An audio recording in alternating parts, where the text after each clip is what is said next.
My first slap in the face, I can remember it as if it was yesterday. She was a cute little thing. Her name was Marty Harrison. I was known as the kissing bee. That's the way I showed my affection. I still do it today. You all know that. But I can remember it as if it were yesterday. She was leaning against her desk. We were in kindergarten. And I leaned over and I planted this big one on her, and she hauled off and slapped me into the next week. And I remember the shock. I remember the pain. It hurt my little ego. It hurt my feelings. And it hurt the hell out of my face. That would not be the last time I'd get slapped in the face. And I hope by the end of this evening you'll come to appreciate what I mean by that. What are we doing here? I mean, really, what are we doing here? What's our purpose? Is it to become successful? Amassing a fortune? Is it crafting a great reputation and leaving a legacy behind when we depart? Is it something as simple as we're just here to have a good time? Is it to serve, to touch the lives of others? I believe our real purpose for being here is much more significant than any of that. Our purpose is to grow, to mature, to progress along our individual and unique spiritual path. And through this self-discovery, we become propelled onto a higher path. Transformational enlightenment. That's what this is about. Transformational enlightenment is to develop and hone our consciousness in such a way that it results in a change in our awareness, a shift that leads us to change the way you think, change what you say and do, and ultimately to change what it is you are to become. Transformational enlightenment for me likely began decades ago. I just didn't realize it. I was too busy. I didn't have the time. Let me rephrase that. I didn't take the time to contemplate anything other than the superficial that was right in my face. The building blocks of the foundation from which I would grow had been set for me. I just wasn't aware of it. The universe began putting people in my path at just the right moment. Life has a way of preparing us for what is yet to come. Based on Art's suggestion, I read a couple of Wayne's books. One of them was called Real Magic. The other is called Inspiration. And they resonated with me so much, I tried calling Wayne Dyer to thank him. I didn't know him. Found his office number. His secretary, Maya, answered the phone. And I said, "This is Dr. Gordon. I'd like to speak with Dr. Dyer, please." She could have cared less. I never got to talk to the guy. I left him an 800 number so he wouldn't have to waste a dime calling me. Several years later, I took my family on a trip to Hawaii. And right before we left, my wife Angela developed shingles. And it was a terrible case. She was so sick. I don't know how we made it out to Hawaii. I really don't. She was so sick. And first couple, 3 days we were there, she was in bed. And here we are on a trip of a lifetime. And one morning I got up and tried to meditate, but couldn't get my head into it. And I'm coming back to the room, and I'm kind of kicking my feet, feeling sorry for myself. And guess who I bumped into? Wayne Dyer, right on the beach. And I walked up to the guy, and I said, "Look, man, I know you're on vacation, and I'm not going to take any of your time. I just want to thank you for saving my life." And he said, "Really? Tell me about it." So for 20 minutes, I was the most important person in the world to this group. Wayne was just chosen. There's a book that just came out of the 100 most spiritual beings walking the earth. Eckhart Tolle is number 1. The Dalai Lama is number 2. And Wayne Dyer is number 3. And he was treating me like I was the most important being on earth.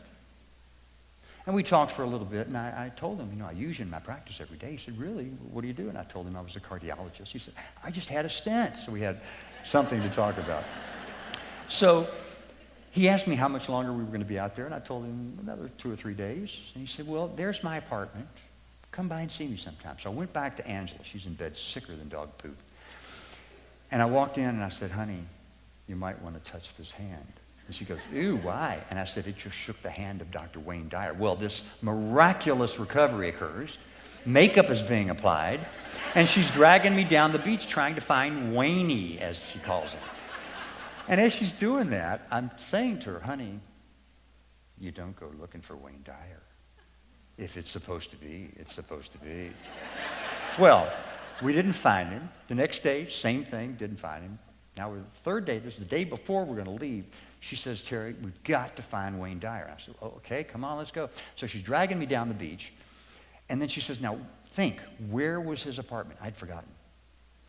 Where's his apartment? I said, I think it's up there. Well, she yanks me up to the sidewalk, and she's stretching her neck looking into this apartment. And I'm saying to her, you don't go looking for Wayne Dyer. And I looked out on the beach, and had we stayed the course, there he was. So I tapped her on the shoulder. I said, Fido, this way. So she jumps over this hedge, fell flat on her face in front of Wayne Dyer. Well, they clicked. I mean, they just clicked. Little did I realize that he had been placed on my path for a purpose. About 3 years ago, it was June 29th, my daughter, Maddie Rose, drove in from Chicago, where she was teaching. And it's a parent's sixth sense when you can kind of tell that something's not quite right. The sadness dripped from her. And I said, sweetie, what's up?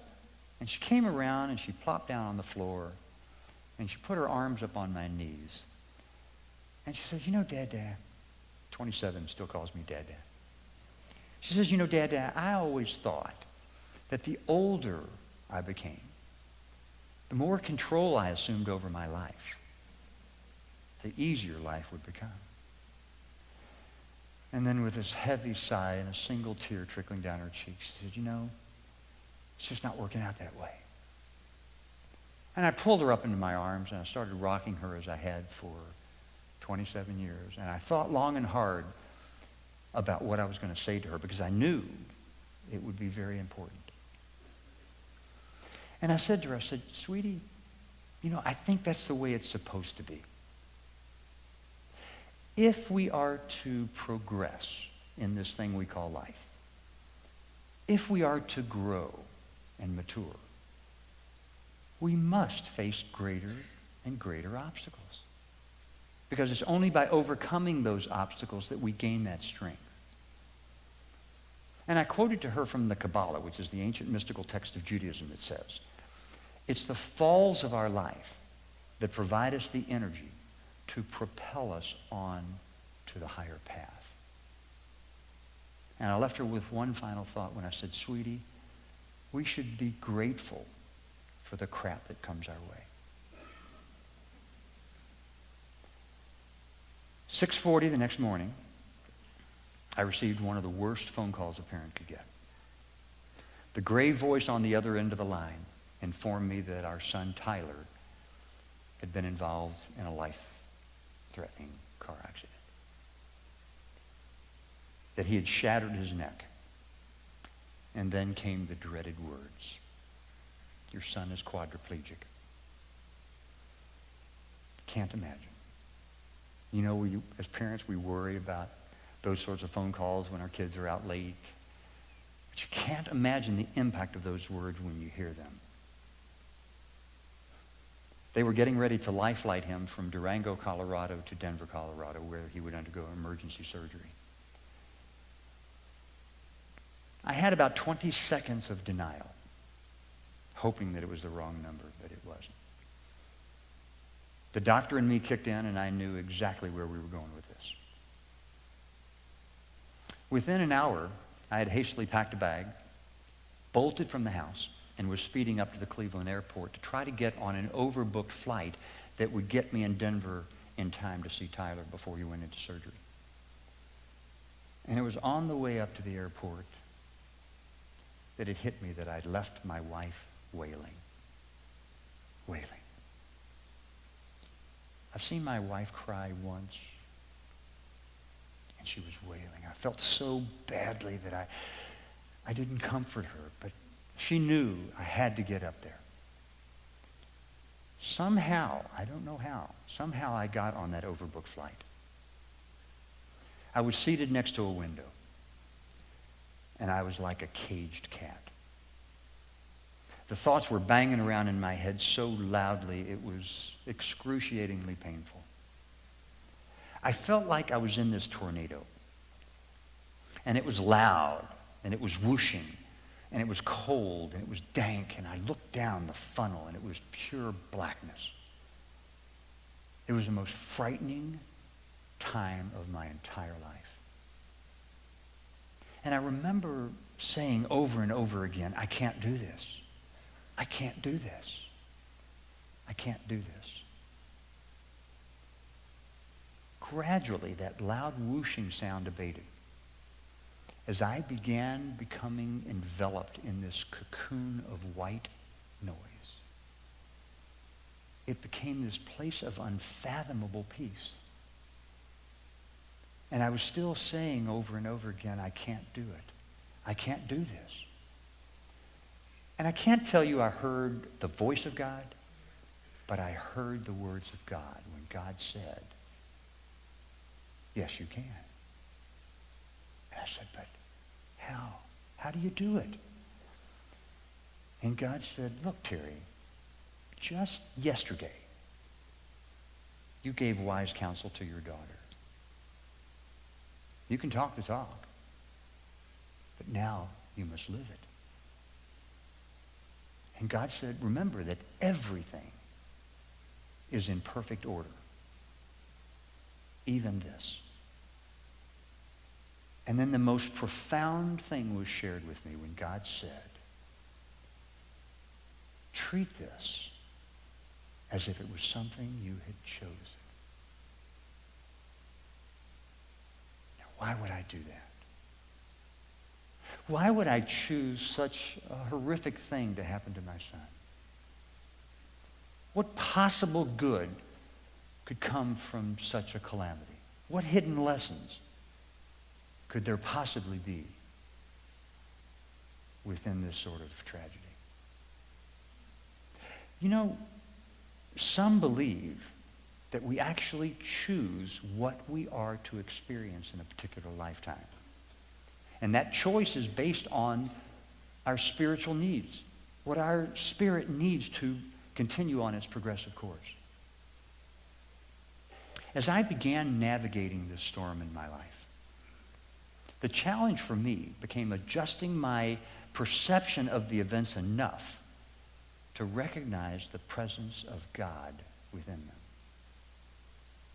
And in order to do that, I had to take my mind way beyond what I previously had judged as good or bad. I came to accept that adversity is a gift from the divine.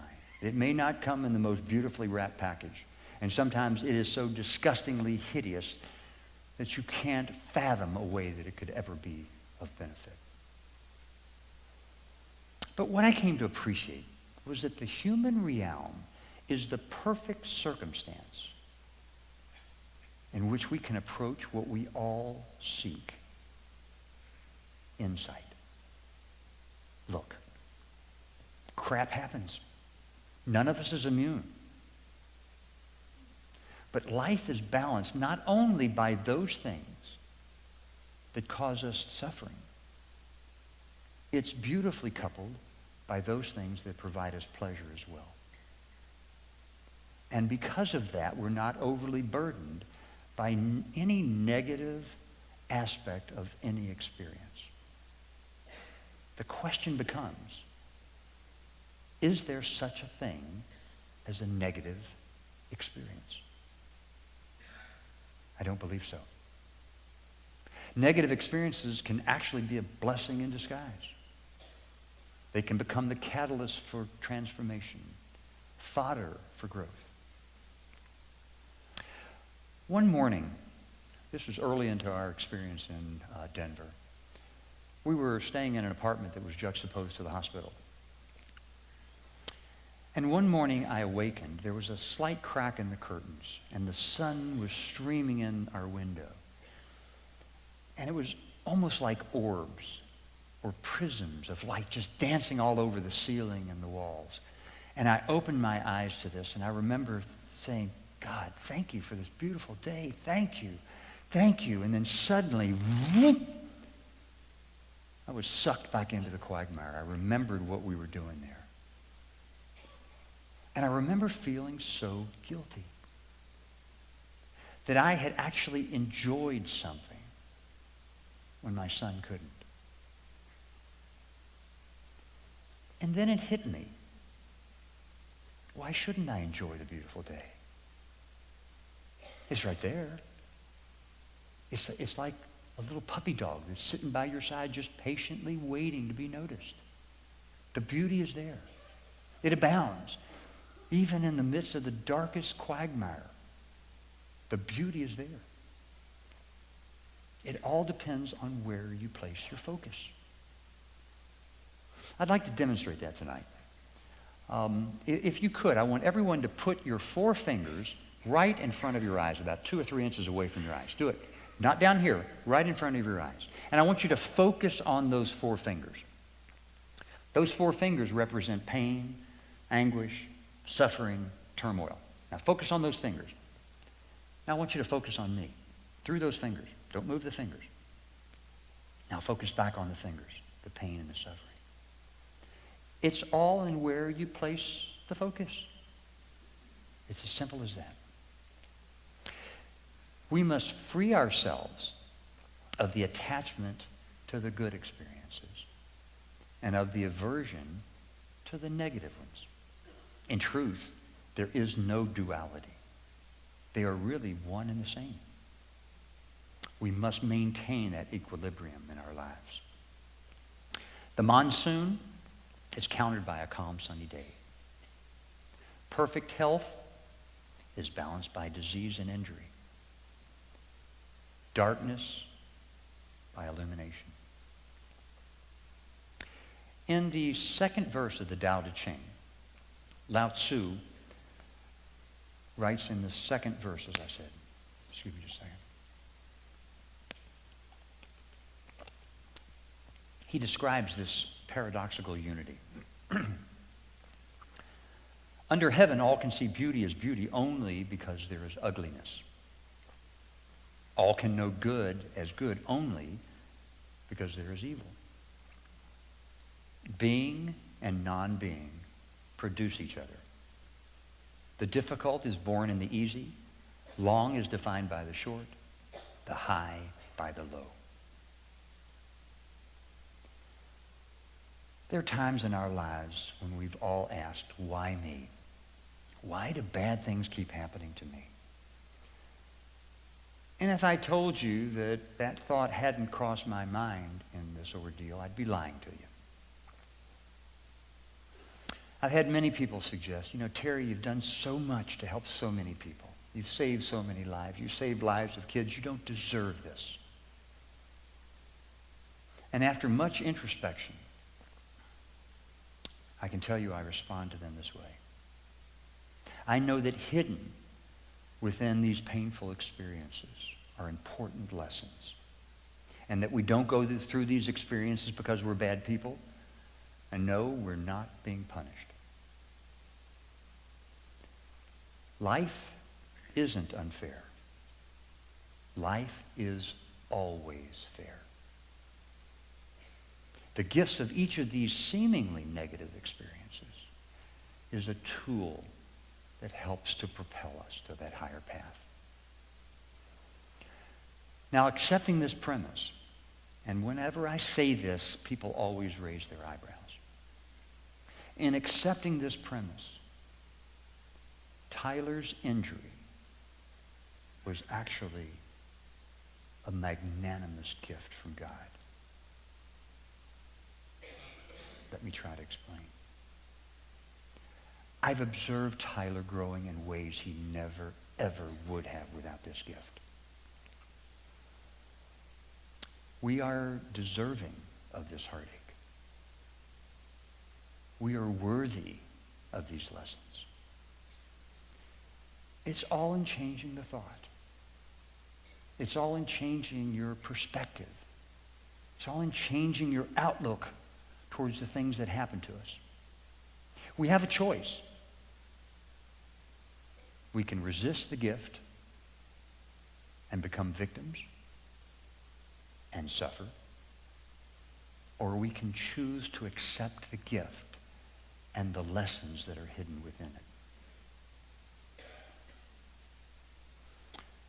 A calamity is only a tragedy if we decide to make it so. The real tragedy in anything is going through an experience such as this and not learning from it. That's the tragedy. As I've led my family through the abyss, I penned my observations in journal form that ultimately became my book, No Storm Lasts Forever. The process of writing for me was very therapeutic. These reflections showed me a path of spiritual awakening to a clearer understanding of life and its mysteries. My prayer is that one day these love letters, if it's to be, these love letters to my son will in some way awaken Tyler's spirit and illuminate his way. People intersect our path is that even God doesn't create a storm that lasts forever. That the sun is always shining someplace. I'm sure you've experienced this. You're on an airplane enveloped in clouds, and suddenly you eclipse the cloud cover and there's this beautiful sun shining and the wild blue yonder above you. It's like that. The sun is always shining someplace. I think the most profound thing that I have learned from this experience is this. Within each of us are two selves. One self is the self that's grounded in the material world, the physical plane. It's fractured, it's fragmented.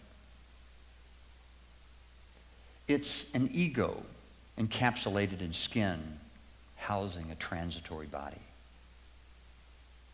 It's a fragile self that can be irreversibly damaged by disease, by injury, and even by our thoughts. The other self is the authentic self. It's the immortal self, the spiritual self. It resides in a place of much higher consciousness. It resides in this space where, as an invisible and passive observer, one spiritual journey unfolds. Myself, that resides in the physical plane, undoubtedly feels the excruciating pain of a parent watching his son endure an ocean of suffering. We will all at some point experience pain and loss. My response to the suffering has been to become transparent, losing that solid aspect of myself. And in doing so, I've been able to rise above the resistance to this place where I can observe. I can see Tyler as he is going through this experience. I'm in this place of no judgment, no agenda, no interference, just passive observation. It's a place of unfathomable peace. I can even watch my wife go through this and my daughters go through this. And the weird thing is I can even watch myself grounded in the physical plane as I go through this. Dr. Wayne Dyer relates in his book, Change Your Thoughts, Change Your Life. And I quote, "You can experience life while on the active side of infinity." That's in that spiritual realm, the active side of infinity. "You will not be encumbered by the limitations imposed by this worldly experience. Through knowing oneself to be a spiritual being having just a temporary human experience, one can freely traverse this life, being an observer who, as Lao Tzu says, can witness the end without ending." I anticipate at some point in my life, I am going to be in that transcendent place watching myself die. The physical self will no longer be, but my spiritual self will still be there and continue on and on. I've come to appreciate everything is in perfect order, as if I had chosen it to be. The storms in one's life, while they have the potential of creating incapacitating turbulence in the mind, they don't have to. Peace is not finding yourself without any conflict or strife. Peace is in the actual experiencing of God when you're in the midst of what you consider one of the worst tragedies imaginable. The key is to exalt in the falls of your life. Embrace them. For as the Kabbalah says, it's the falls of our life that provide us the energy to propel us onto a higher path. The falls of our life. The falls of our life offer us the milieu to transform, the springboard to transcend to the place where growth, enlightenment, and complete healing occur. It's the falls of our life.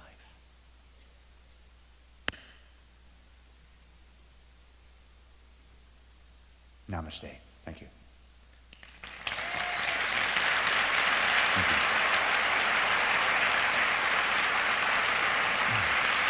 Thank you very much.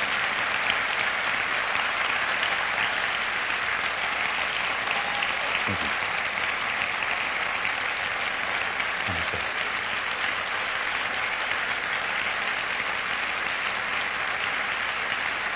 Thank you. Thank you. Please sit down. Thank you. Please sit down. This is a song that was written by my brother-in-law, Eric Neff. It's a song called My Way Home. And it goes like this.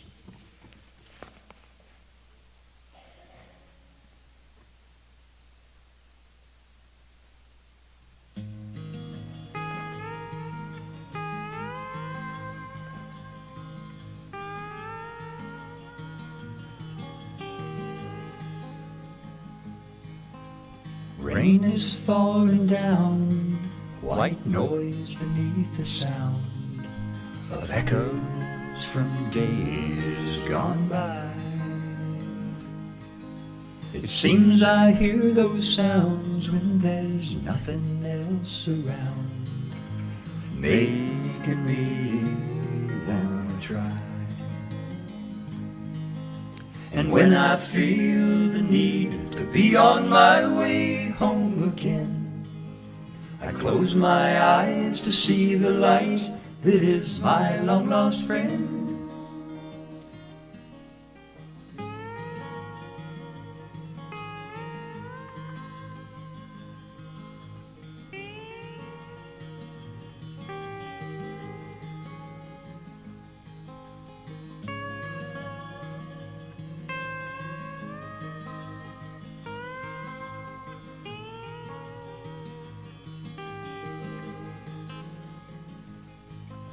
The spring feels on my mind, thinking back to simpler times when life found me living day by day.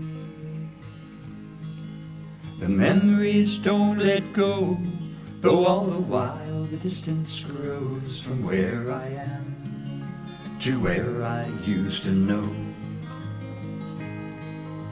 And when I feel the need to be on my way home again, I close my eyes to see the light that is my long-lost friend.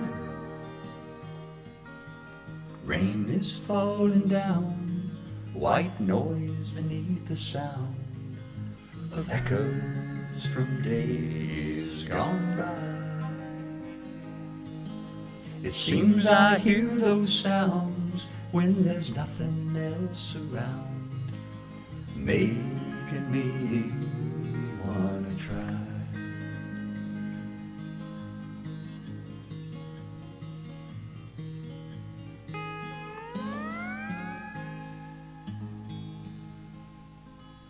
Namaste, everyone. Good night. Thank you. Thank you. Good night.